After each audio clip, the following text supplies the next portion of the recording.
Okay, the ability to play hard all the time, use your speed and quickness and jumping ability, always makes for a good player and a good team. And I thought both teams tonight showed the ability to play really hard from start to finish. There was no let up by either team. We went at each other. We got ahead by 15. They came back to the lead. We're down 12 in the second half. We came back up by 10, and still with 30 seconds left, it's just a couple of possessions to make the difference. So very proud of our guys for hanging in there, and very impressed with FIU. What did they do, Jim? You guys were up by 17, and then they went on a 28-3 run. What happened? Was it their press? Did you guys just lose composure? I didn't know it was a 28-3 run. If I knew that, I probably. Well, over the two halves, over the end of the first half and the beginning. Start the second half. Yeah. Yeah. Here's the thing. They were hungry, and the way they play with the pressure, we play fast, but we play fast off of our defense. We get rebounds and we run. They play so fast because they're pressing and trapping. Even at the half-court level, they trapped all our ball screens. And there were times we didn't handle those very well. It was turnovers that led to fast break layups and dunks for them. And I told the team before the game, they're really more of a two-point shooting team, really good at getting by you and getting in the paint. Arturo Dean is so quick, and we were trying to adjust and figure out how to keep him out of the paint. But there's a reason he was the Rookie of the Year in that league last year. He is very, very good. And I thought the big guys really protected the rim well. And we're very fortunate that we won tonight. What do you think your team learned from this game? What lessons do you think the guys got? Well, what I told them after the game was very simply this, that every opponent is different. And whether you play a team that presses or packs it in or sits in a zone, a team that plays fast, a team that plays slow, every night is really a different challenge. And tonight we had to elevate our game to accept the challenge, because when we were down 12, it didn't look good for us. Coach, I was going to ask you, when FIU took that 12-point lead, how was your team able to fight back to, eventually retake the lead and eventually win? Yeah, well, we were playing then without Norshad as well. He picked up his third foul. But the guys who came in off the bench, Michael Nowako, AJ Casey, in the second half, they gave Norshad plenty of time to rest, because when they were in the game, we came back. Michael was a -3, but AJ Casey was a +13 in 8 minutes of playing time. So he was a huge substitute, even though he only scored 2 points and only had 1 rebound. Without him, we don't win this game. Jim, what'd you make of the discrepancy between second chance points, offensive rebounds? What'd you make of that? Yeah, they were good and we were not in that category. And we didn't have Norshad in there for, how many minutes did he even play? 23 minutes. He and Matt, although Matt got a huge offensive rebound basket late in the game that kept them from going on another roll. So there's all different categories. One of the things is that they had 17 assists and only 10 turnovers. We had 14 turnovers again. It's way too high for us. Some of it I thought had to do, we were anxious to start the game. We were like in a hurry. We made some critical decisions that ended up being a turnover. Yeah, Coach, we've been in these post-game interviews and you keep talking about turnovers and Omier fouls. Those seem to continue in this game. How come you understand that and Norshad doesn't? Yeah, it seems like a Norshad question. But how does that make you feel that these things keep happening? If it keeps happening, we've only played 3 games and we've won all 3. So as bad as it is for me to have to figure out what to do when he's not in the game, AJ Casey solved the problem. He and Michael went in and, gave us some quality minutes. But do I like him sitting on the bench next to me for half the game? No. He's got to be more self-disciplined. What is for as much as that middle third of the game is gonna look bad on tape, how valuable is it that when you get later in the year and you're down 12 in the second half, the guys know that there's a gear they can get to and they can win a game like that? How valuable can that be? I think one of the things is we've got 4 guys back who did it last year. So, and even without Norshad, AJ Casey and Christian Watson are back from last year. So they understand that you don't play the score, you play the game. And the game requires you're not looking at the score, oh, we're up 15 so we can relax, or we're down 12, we're gonna panic. No, you gotta keep playing defense, you gotta keep sharing the ball on offense, and do all the things we practice every day. And then we'll see how things turn out. Jeremy also Jim, said you've been very good to him in his 6 years over there, just without peeling back the curtain too much. I think you've had a couple of scrimmages, he mentioned. Yeah, that. the scrimmages. How else he trying to help you I like being with that? nice to people. I'm nice to you, Tim. You are. So, Jeremy's a good coach. He's close to being the winningest coach in FIU's history. Right? They're a local school. We have a great deal of respect for them. When we scrimmaged them, it was like, that was wild. But you learn a lot about your team playing these games. This year, we scrimmaged Florida. We played FIU. We played Central Florida. It's always been my philosophy, you should play in-state schools. When I was at George Mason, none of the schools outside of my own league wanted to play us. And I said, well, why not? Well, we have everything to lose and nothing to gain. I said, what? Like, I have nothing to lose? If I lose the game, that's a loss. So it's always been my belief when I was at George Mason, those teams should have played us. It would be good for them. Play a good opponent, home and home. And so we did that with Central Florida. We've had great games with them, right? With FIU, and scrimmaging Florida. Those are all challenging learning experiences. So we're going to keep doing that. He said it Even though my wife was mad at me for scheduling FAU on the road, not last year, but the year before when we beat them by 2 at the buzzer. She said, why are you playing that? Oh my God, I'm getting it from, enough I get it from you guys, I get it from my But wife. you guys hadn't played each other in 15 years. Then FIU coach said he'd like for it to keep going. Would you like the series to keep Sure, going? I didn't realize it had been that It long. had been 15 years. Is this the first 2008. time I've coached against them? Yeah, I've been in 2008. scrimmages, what? While at Miami, yes. 2008 is the last time. But I brought my George Mason team down here. We played them. Would you like to play? You know who I again? think the coach was? Isaiah, Isaiah Thomas? Isaiah. No? before him? Shaky Oh, Rodriguez. shaky. Was it really? Was Shaky the head coach of FIU? Yeah, for 4 years now. Yeah, that's when it came down. Shaky and I had known each other a long time, we're old timers, and we played. I can't remember what year it was, but it was quite a while ago. That coach, Bensley Joseph set a career high tonight with 18. Can you talk a little bit about his He's great. development? He's playing great. I confidence? mean, he's playing with a lot of confidence. And the best thing, he just keeps concentrating on his defense.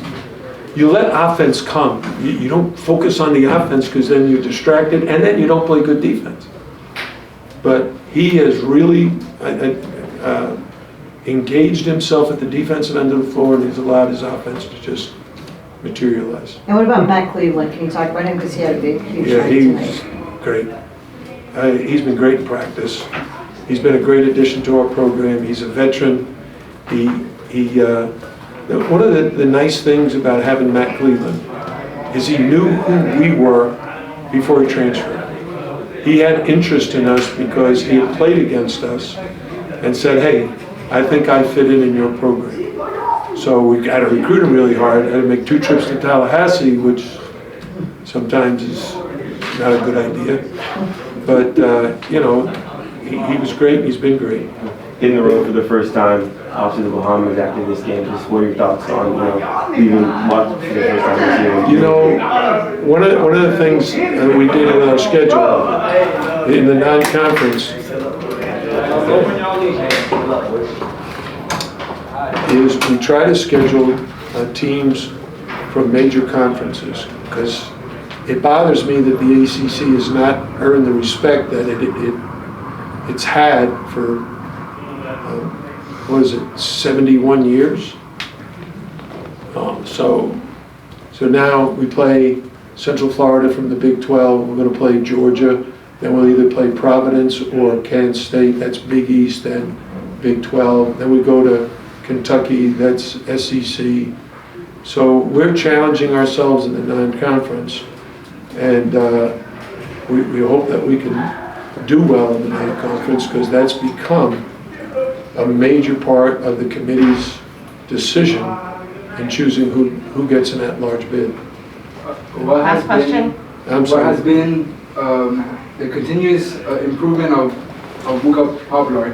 What has that meant to the team as a whole? Well, Wooga is sensational.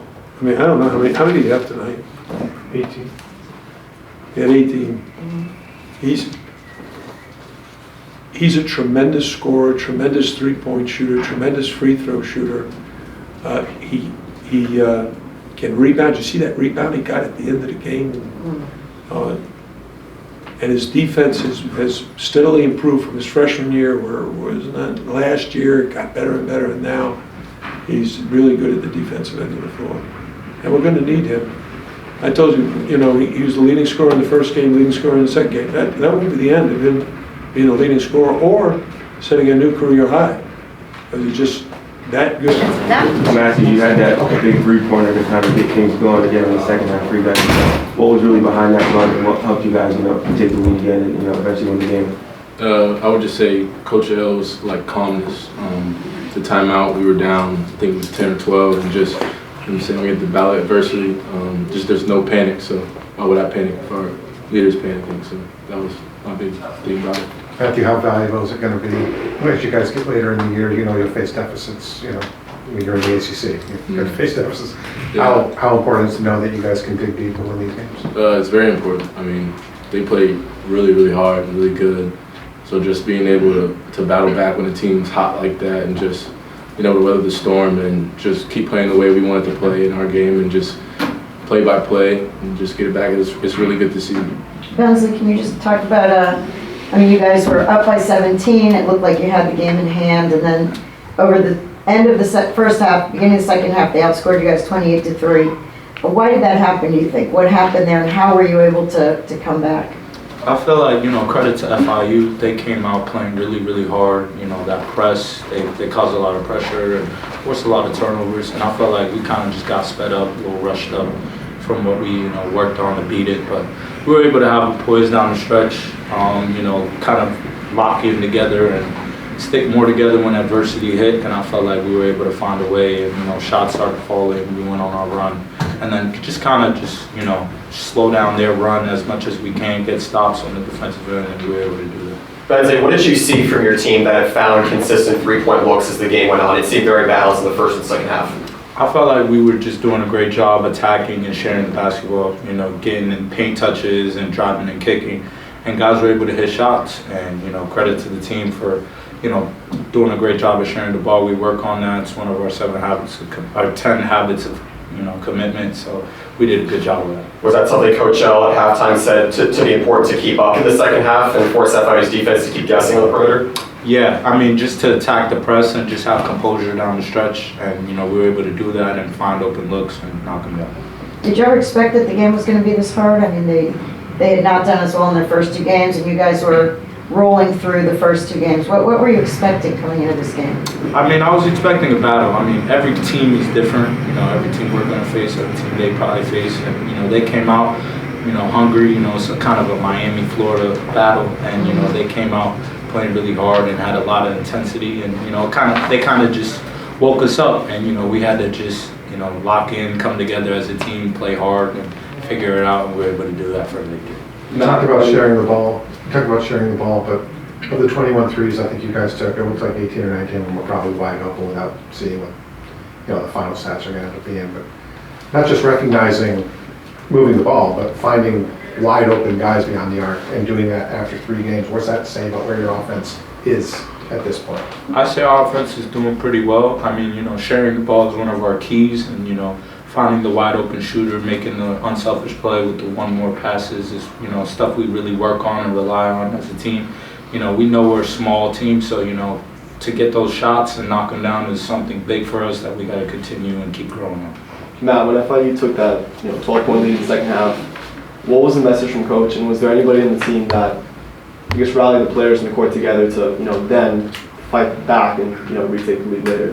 The message was just we got to get stops on the defensive end. That's where it mainly all started. Was they were getting offensive rebounds, kick out threes, and we were just panicking a little bit. So it was just to calm down, get stops, and that was the main message. Matt, during the preseason, Coach talked to us about, he had talked to you about efficiency, things like that. 8 for 10 tonight at all 3 your threes. Can you talk about that and maybe how that's gone for you since you've been here? That was one of my main things when I entered the transfer portal, was to find a place that could help me in my efficiency from the field goal, free throw line, 3, and just the conversations that I've had with him, watching film and just like seeing the game and seeing the court. It was really big, just understanding like how to play, just slow my mind down a little bit to see the floor better and see like the open look. So that's really a big thing that Coach L and me have been looking at. And with it being, it's only 3 games, kind of the same question. Offensively, are you already kind of understanding where you can get your shots from, and maybe understanding how guys are playing it, and understanding you have played with these guys, practices and stuff leading up to this, but are you feeling maybe in a rhythm? Yeah, it's getting better game by game. I wouldn't say I'm like completely comfortable yet, but I would say my teammates make it very easy, just finding open looks and just continuing to talk to me day by day and watching film with Coach L and Coach Courtney to see like my looks and where they were coming from. So I say I'm getting more comfortable game by game. Yeah, Bensley, you had a big matchup with Altura Dean tonight. Can you talk a little bit about him and your matchup with him tonight? Yeah, Turo is a competitor. We went to the same high school, not the same team, but so his competitive nature has just been instilled in him, and I kind of see his work ethic and how he goes so hard. And credit to him, he played a hell of a game. He was getting a little hurt, but I was able to find a way to kind of lock in and stop him from his explosive runs, and we were able to get the victory. Was it fun playing against a buddy of yours? Yeah, always fun, but on the court there's no friends. Were you with him on this, you were not on the same team with him? No, it's the same high school, close circle. We played for the same coach and stuff, so I know back home we're making those guys proud. How do you see the Bahamas trip sort of forcing you guys to be together after this 3-game homestand to start the season? The Bahamas trip is going to be well, but we know it's a business trip. We can't go in there trying to kind of have fun. We got to lock in on what the main goal is, and it's to come out there with 2 victories under our belt and just lock in on our next opponents. And Matt, are you familiar with Georgia's team? Obviously, do you know some of those guys, or familiar with that team? A little bit. I would say it's a new coach. I'm more familiar with the coach Mike White, coming from Florida, since I played him my freshman year. So I would say I'm more familiar with the coach than the players a little bit, because I think they have a lot of transfers. So. Coach, obviously tough loss for you guys, but put up a good fight against the ranked team. Just your overall thoughts on the game? Yeah, first I'd like to begin by saying grateful to Coach L for scheduling this game. Coach L has been very kind to me since I've been here. We've had closed door scrimmages with twice, and this game. So this is a big game. This game is a big deal. We want it to be a big deal. We would love to play every year. It's great for our fans. We think it's great for the South Florida community, and it's our job, my job as the steward of this program, to make sure that we're a program that the University of Miami wants to play every year, and feels good about that. So I'm grateful to them for that. So thank you. And I'm proud of my team. I was proud of my team Thursday when we didn't play well. I was proud of my team Monday we didn't play well. But we finally played well, and I think we finally showed what we're capable of, who we can be, and we just got to sustain that. Obviously is a great program. They have championship medal. They have a lot of guys that were key players in last year's Final Four run, and they're poised to have another Final Four run this year. And you saw great composure by those guys, great experience by those guys. And there was a chance for them to get rattled. I mean, we were up 12 in the second half, and it honestly didn't seem to faze them. And they locked in even more, and that's something that we can take from this game. We didn't play a perfect game by any stretch. We didn't need to play a perfect game to win. But there are some things that we could do better. We missed a lot of layups at the rim. We had a couple of blown coverages late. But you know, one of the things that makes Miami so special is they make you pay for any mistake. They're so skilled at every position. And you know, obviously you talk a lot about Wooga shooting, Pack shooting, Joseph shooting the cover off the ball. But I mean, Cleveland had the most timely three-pointers of the night. You know, I feel like every time they really needed one, he made one. And you know, that was the story. But you know, great atmosphere. You know, Panther Nation showed up tonight, and they were loud. But you know, a great crowd, a great atmosphere here in Watsco. Jeremy, the 14 minutes, you know, they're up 28-11 early, midway through the half. The next 14, you outscored them 42-13. What did you learn about your kids? What do you think your kids learned about themselves in that stretch where you're outscoring that team by 29 over that span? I think it's just, you know, a confirmation of who we can be, an affirmation of who we can be, and now we got to find a way to sustain that. We got to find a way to not be down 28-11. And you know, hey, that's my job, that's our job, and we're going to do that. But this group's got a lot of firepower. They had a great summer. They had a great fall.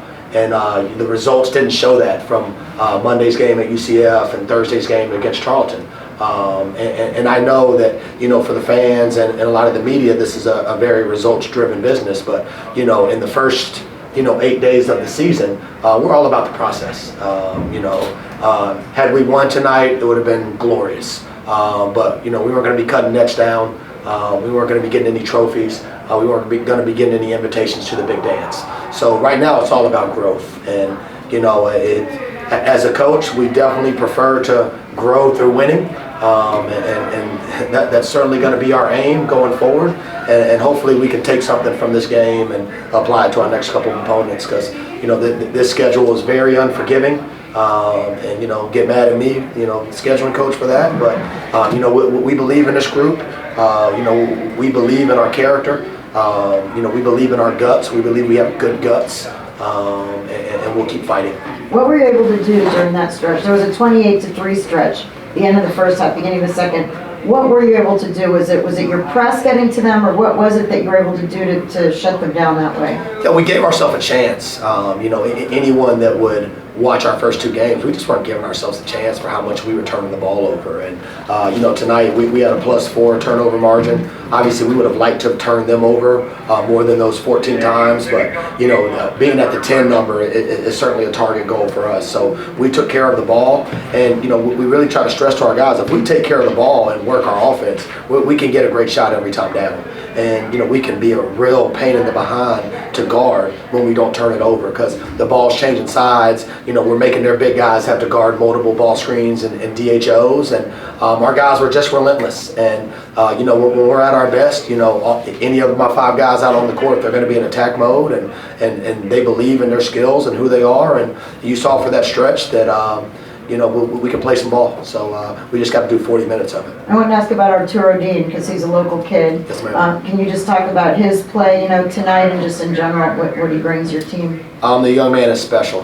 I have a 10-year-old son. His name is Bam Bam. He does not love basketball, but he loves Arturo Dean. And he speaks for, I think, the entire human children population. All kids love Arturo Dean because he plays with such energy. He plays with such joy. He plays with such passion. You know, Ray Charles can see that. And so I'm proud to be his coach. And, you know, he's a special, special young man. You know, he has his parents to thank for that, all of his coaches coming up. I've got nothing to do with that. I just, you know, I get to see it on a daily basis and try to help him grow. But he's just scratching the surface and who he can be as a player. And, you know, he cramped up there and stuff. There's 2 games in a row he's cramped up, and it's hurt us when he has to come out. But he's a special young man, and I'm glad he get to, you know, play in this, you know, Battle of Miami game. Yeah, Coach, you had 24-2 differential on second chance points. What do you think that says about your team fighting for rebounds? Yeah, I mean, it was about the opposite way, you know, if you would have watched our film from Thursday. So, you know, it shows me that, you know, my assistant coaches did an unbelievable job of getting to our guys, and our guys did an unbelievable job of responding Norchad, who we know very well, he's great friends and high school teammates of our Petar Kravakovic. He's the best offensive rebounder in the country. And so, to limit them to only 2 second chance points, that's one of the reasons that we were in this game. The possession battle was in our favor tonight. The turnover margin was in our favor, rebounding margin was in our favor, and I think the last time that happened was February 32nd. It never happened. So, it was good. Despite the loss, coaches, what can you take away from this game and kind of help your team moving out throughout the season? Yeah, just who we can be when we take care of the ball, who we can be when we don't shoot ourselves in the foot, who we can be when we trust the process, who we can be when we're connected, who we can be when we don't care who gets the credit. And all we care about is, FIU having the higher final score. And that's got to be our goal. Make no mistake about it, we did not show up here for a moral victory. But we showed up here to play well and to give ourselves a chance. We talked about, going into that last time out, giving ourselves a chance, and we had one. And, we just didn't make enough plays to pull it out. But this team is just figuring itself out. And don't get me wrong, University of Miami is too. They're nowhere near what their best is going to be. Their best is going to be awesome. And we just want to make sure that our best is awesome too. How much better were you defensively tonight than you were in the first 2 games? Obviously, it takes just incredible effort to play that sort of pressure for 40 minutes. How good was that compared to what you've seen? Yeah, I mean, this is tough because, these guys are so skilled at every position. And, just one lapse, they make you pay. They make you pay in transition. They make you pay if you have a blown ball screen coverage. They make you pay if you're not seeing both ball, you man. They're just so dangerous offensively. So I love that because, it makes us have to be on edge. So we can be on edge the way we were tonight against UM, a top 10 team that's going to be in national championship contention. Then we have a chance to be good. But this can't just be, hey, we showed up because it was University of Miami. We've got to be able to do that every night. Deshaun Giddens, after struggling for those first 2 games, really got into the double digits, kind of chipped away that Hurricanes lead late in the game. Just what have you seen from him differently compared to those first 2 games? Yeah, he was a warrior tonight, and he's a special young man. He's got great talent. He's got great ability. He's a versatile player. He's built to play in these high-level games. He's as athletic as those guys. He's as talented as those guys, and he's still young, and he's still just learning. But that young man's got a lot of special in him. So I was really proud of him. He stuck with the process. He's trusted the process. He's put in a lot of work, and when you keep trusting the process and putting in the work, good things are eventually going to happen. Coach, what did you tell your team at halftime in the locker room when you drew within 2 of this team? Yeah, I mean, we told them, hey guys, down 17, we told them it's a game of runs. The reality is we didn't play our best in that first half at all. We missed, I think, 5 or 6 layups at the rim. Had we done that, we could have come into the halftime with the lead. So I just told them to believe, this is what we came here to do. Our best is good enough. That's all we needed. We didn't need some Herculean effort. We didn't need to play perfect. We just needed to be at our best. And we weren't fully at our best for the 40 minutes, so we came up a little short. But I can tell you what, that effort against most teams on our schedule, will end up with us on the right side of the correct side of the win-loss column. Coach, down 17, you fought back, got a 10-point lead, or got a 12-point lead, and then, when Miami retook the lead, you guys fought back. Just how proud were you of your team's overall resilience tonight? Yeah, I'm just proud of these young men. I have a lot of young men that were overlooked. Some of them given up on. We love each other. And, we're a program of love. We care about each other. We spend a lot of time with each other. We push each other really hard. These guys are competitors, but they're connected. So, this is what they're capable of. When I go in there and talk to them, I'm like, guys, there's no surprise in who we can be when we're the best version of ourselves. Who we can be when we make the other team beat us. Miami beat us tonight. You know, we might have helped them here and there, but by and large, we made Miami have to beat us, and Miami had to work to do that. And there's certainly things that we can fix, certainly things that we're going to fix. But you know, in those first 2 games, and this is not to take anything away from UCF or Tarleton, but man, we gave them a lot of help in earning those W's. So you know, I'm just really proud that we were tough with the ball tonight, that we were tough on the glass, and that we were resilient. You know, we could have wilted when they went up 10, I think again there in the second half, and we had one more run there in us. We had a very good ball screen blitz, and we let them pass out for a clutch corner 3, and hey, they could have missed it. But one of the reasons that makes Miami so special is, man, they make those timely ones, and they make you pay, and so this is just, this will be great film for us. You know, we're going on the road. We're leaving tomorrow. You know, no rest for the weary. Going to play Houston Christian. We're going to a big-time tournament in the Cayman Islands, and we just got to keep getting better. Have you talked to Coach L about keeping this going?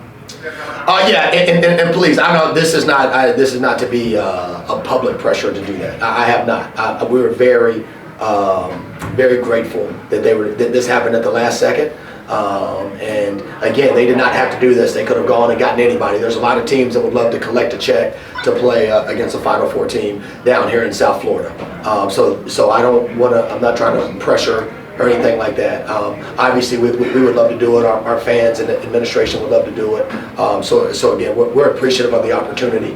I have not been able to have that conversation. Coach L's focused on his team. He's got a great team. He's obviously a Hall of Fame coach that's doing a Hall of Fame job. So no, we have not had that discussion, and I would gladly welcome it. But I understand they have a lot of scheduling obligations, so I don't want that to be misconstrued. How do you believe your team matched up against Miami's wide range of size within that guard position? They have Cleveland, and they also have Joseph. I mean, how do you feel your team was able to settle into that? Yeah, I mean, I think you look at the stat sheet. I think you look at 16 offensive rebounds to 7. Showing that our guys were up for the fight, and they stayed in the fight, and they kept battling.